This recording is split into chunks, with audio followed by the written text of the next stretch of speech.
Ciao a tutti, sono Matteo Mazzoni, fisioterapista del Running Studio. Nei prossimi video parleremo di scarpe da running e dei principali criteri per scegliere il nuovo paio di scarpe da corsa. Insieme andremo a calcolare il minimalist index di alcune scarpe da corsa. Prima di entrare nei dettagli tecnici, facciamo alcune premesse generali. Punto primo, la nuova scarpa che vogliamo acquistare dovrebbe essere il più semplice possibile. Punto 2, un cambio di abitudini dovrebbe essere introdotto molto gradualmente nella storia di un runner.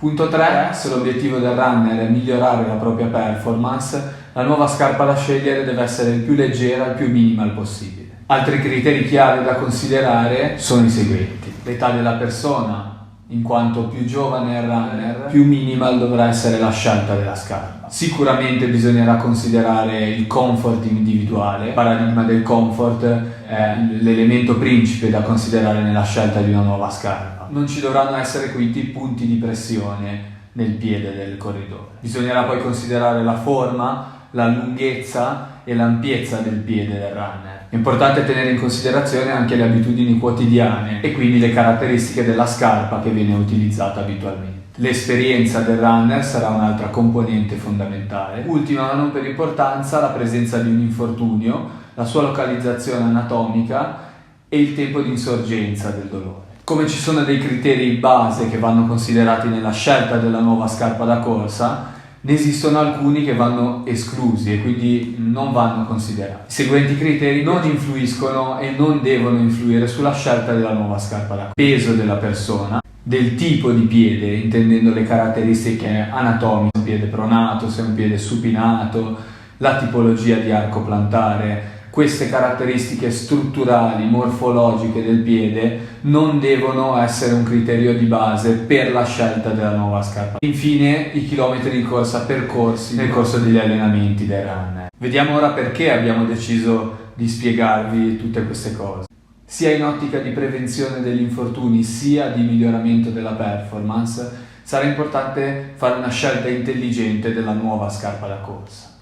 Ci teniamo a ricordare che Running Studio non ha interessi commerciali e non ha relazioni con alcun brand delle scarpe che verranno mostrate.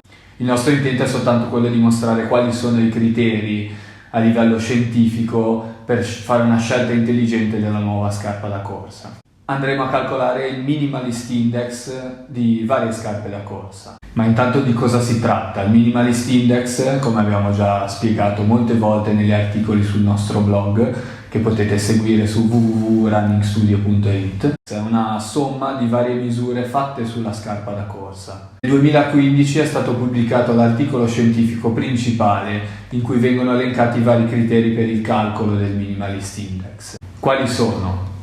Il peso della scarpa innanzitutto, la flessibilità sia dal punto di vista longitudinale sia dal punto di vista torsionale della scarpa, l'altezza in corrispondenza dell'appoggio del tallone del runner, quello che si chiama drop, cioè la differenza tra l'altezza nell'appoggio del tallone e l'altezza della suola in corrispondenza delle dita del corridore, ovvero delle teste metatarsali, e infine si valuta la presenza di tecnologie aggiuntive, per esempio per l'ammortizzamento oppure per la stabilità. Come vedremo nei prossimi video, tutti questi criteri sommati tra di loro danno un punteggio come risultato.